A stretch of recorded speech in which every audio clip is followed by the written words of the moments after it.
Hello and welcome to Women in Retail Talks. I'm Ashley Chiradio, Senior Content Strategist at the Women in Retail Leadership Circle, and today I'm joined by Louisa Schneider, founder of Rowan, a unique ear piercing experience. Today we're going to be talking about Louisa's journey to starting her business, what makes Rowan's business model different from other piercing companies, how Rowan has had to pivot due to the COVID-19 pandemic, and much more. So Louisa, thanks for joining me today. Thanks for having me, Ashley. Can you start by telling us a little bit about your journey in launching Rowan and how your nieces inspired you to start the business? Yep, I would be thrilled to. My family is full of nurses and physicians. My parents are both doctors. My sister is an OBGYN, and all of my aunts are nurses, as are several of my cousins. And when my daughter was born, who just turned 6, I thought about having her ears pierced, and I spoke to my family about it and discovered that throughout their careers, many of my aunts had actually pierced ears in different formats, whether when working for a pediatrician or even in an urgent care environment. And I also took my nieces, who were a bit older, around the same time to have their ears pierced for a second piercing, which was a gift for them. And when we researched, the only place we could find to get their ears pierced in Ohio was Claire's. And the experience really left us not as excited as we'd hoped to be. It was not celebratory. It didn't feel very safe or clean. And, at the end of the day, I realized that there was a huge opportunity to improve the experience. Yeah. Can you tell us more about Rowan's business model and how it's different than Claire's and other piercing shops? Definitely. So I think what I realized when I started thinking about this idea and how can this really seminal and important milestone be improved on, I started realizing that in talking with other moms, that people would choose safety if they could. So if there was the opportunity to have a medical professional perform the service, they would love that. However, the thought of going to the doctor or the pediatrician to have the piercing felt much less celebratory than they would like. And so this idea of marrying the safety with the celebration was something that did not exist in the market. And for me, became really the foundation for Rowan. So I knew that if I could bring an experience that was as safe as it was fun and celebratory, that I would have a win. And it may not be what every person chose for their piercing, but I felt very confident that it would be what many, many people would choose. And so also part of Rowan's business model is you have a subscription box. Can you tell us more about that and how consumers are reacting to it? I love that the earrings of the month are centered around self-empowerment. Definitely. So I think the idea when I really started to pull it apart was that we could improve the piercing experience. We could make it safer. We could make sure that it was performed by a medical professional who knew and was very trained in bedside manner, anatomy, safety, sterility. But if we didn't have a good aftercare program, and if a girl or a boy were putting in earrings that were not hypoallergenic after the piercing while their ears were still healing, there was a very high likelihood that they would have a negative outcome where their ear would get potentially infected and they may have to remove their piercing and have the procedure performed again. So that was something we really wanted to avoid. And so as I thought about it, I realized that it made a lot of sense to introduce a gift option with piercing that would come with frequency over the course of a year while your ears were healing. It was an amazing way to incorporate an aunt or a godparent or grandparents into this special milestone if they couldn't be there in person. And so this idea of designing and making our own earrings so that we could guarantee that the metals were very much hypoallergenic and that the designs were ideal for newly pierced ears made a lot of sense. And I met with lots of jewelers because I wanted to partner with someone who really understood what we were trying to accomplish. And many of them didn't really get it. But when I ultimately met Paige Sargison, who is our designer and designs all of our jewelry, she said one thing that really resonated with me, which was, that she could remember her first pair of earrings, and that there was a huge sentimental aspect of that first pair of fine earrings that you received. And she said that in her experience as a jeweler over decades, if there was ever a loss, if someone had been robbed or if their house had burned, after family photos, what they missed most if they lost them was the jewelry that they had been passed down in their family. And so I started realizing there was a sentimental aspect here, and potentially the opportunity to incorporate more mindfulness with this milestone and in this transition time. And so that's when I also started meeting with a friend who is a therapist. She loved the idea of bringing together a mindfulness component in the monthly box that corresponded to the symbol of the earring. And so she now writes for us our monthly content, which comes with every box.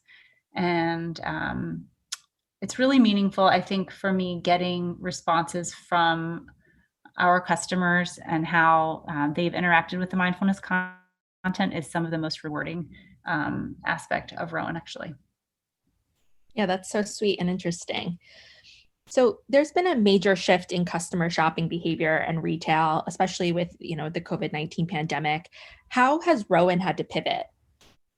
So it's a great question. And I think, like everyone, when COVID started to emerge as a real threat to us, it was something we sort of watched from afar and then realized it was going to come right here.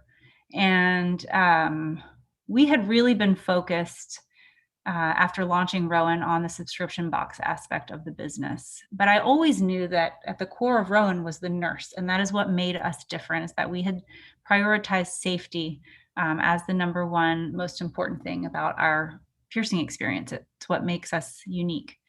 And what was interesting is that as we started to understand COVID a bit more, we still don't fully understand it. And as the CDC came out with guidelines, and as we started to understand how we could move and operate in this COVID world, what became clear is that we could offer a piercing experience at home with a nurse, with the proper PPE, oftentimes outdoors, in a way that was safe and still really celebratory. And the feedback we started to get from parents was, we've had to put off everything. We didn't want to have to put off this. It's so much more special now because she hasn't been able to have a birthday party. She hasn't been able to play on her soccer team. She hasn't been able to go to school, but this is something we wanted to do for her 10th birthday, and we were able to do it safely. And so what we found was suddenly an increased demand in our at-home piercing service, which allowed us to begin to scale and build that business and focus much more heavily on that business. And we really haven't looked back. We've increased our nurse base more than tenfold, and that is continuing every day. Just to add on to that, will you expand outside of in-home piercing after the pandemic, or will you try get storefronts or? Yep. So we have expanded an in-store model in two ways. The first is that we realized that in the height of fear is oftentimes the best time to be brave. And for us, we knew that we wanted our own retail presence. And we had built up a great local network of nurses, and we knew that we would be able to operate out of a studio, and we wanted a studio in Manhattan. And so during the spring, we were able to negotiate a really favorable lease in a great property on the Upper East Side. And we went ahead with a build out, and in August we opened our doors, and we have been really embraced by the community on the Upper East Side. It's been tremendous. And that has been a huge success for us. And we're learning a lot. And that has been great R&D for us for a larger expansion, which we have begun alongside a major retail partner. And so You can see on our website, we've begun partnering with Target, and we have gone live in a number of their stores, and that has been going very well. And so I think, from our perspective, there's a huge opportunity to bring a better experience to so many people, girls and boys, men and women, who want to get their ears pierced and they want to do it safely. And we want to meet them where they are with an elevated, safer experience. That's great. Can you talk about any strategies you've used to lead your team during this crisis and keep them motivated throughout this time? Yeah, so this has been, I think, one of the biggest challenges. And when I talk to friends or peers who are building businesses via Zoom from home, who are potentially also parents, so we have all of these things happening simultaneously. It's something that has really, it comes down to the fundamentals. And it's interesting when you talk to investors, they ask you about unit level economics. At the unit level, does your business make sense, et cetera? And of course, you need to make sure that it does. But I think what we're trying to look for is unit level happiness. So at the end of the day, are we making one little girl or her parents or one little boy happy? And what we try to do is look at those wins on a weekly basis and celebrate them as a team, because for us, it's absolutely the journey. It's not the milestone, the ultimate milestone that's going to get us through this time. And so we do a daily Zoom in the morning. We try to keep it under 10 minutes where we get to see everyone's face. We talk about our priorities for the day and for the week. We talk about our weekly wins. And those can be coming from the field, from our nurses, from our experiences in store, or from our internal HQ team. One recent story that I thought was amazing was we opened a new store, and one of our first customers was a dad who came with his 1-year-old twin daughters, and he got his ears pierced first to show them that it didn't hurt and that he could do it, and so that they could be brave as well. Oh, I love that. Yeah, those stories have brought all of us a lot of joy, and we feel like part of what's happening, even though we're not physically there or physically together. So looking ahead, what are you looking forward to in the retail space in 2021? So I think, I think everyone is hoping that we will see a vaccine come, and we will begin to have more certainty. We'll start to know how the story ends in terms of COVID. But I think in lieu of that, really excited about some new product offerings. We have realized that a very high percentage of our at-home piercings are babies. And so there's a lot for us to do there in terms of providing an exciting offering for babies. So a different type of earring with a screw back and things like that, that I think will provide a nice product offering, a Rowan product offering for a lot of our customers who currently may not be interested in our monthly subscription box because they're younger. And then I am very, very, very excited about our growth and how we are building our nurse base, and where we are going, both with a retail partner and on our own in terms of expansion. We have found tremendous wantingness for our service. I think one of the favorite things that I hear is when a nurse says, "I love this idea. Why didn't I think of it? The only thing I wish is that it had been a nurse that thought of the idea." But it's really exciting to see nurses so excited. One of the top ways we're finding nurses is referral.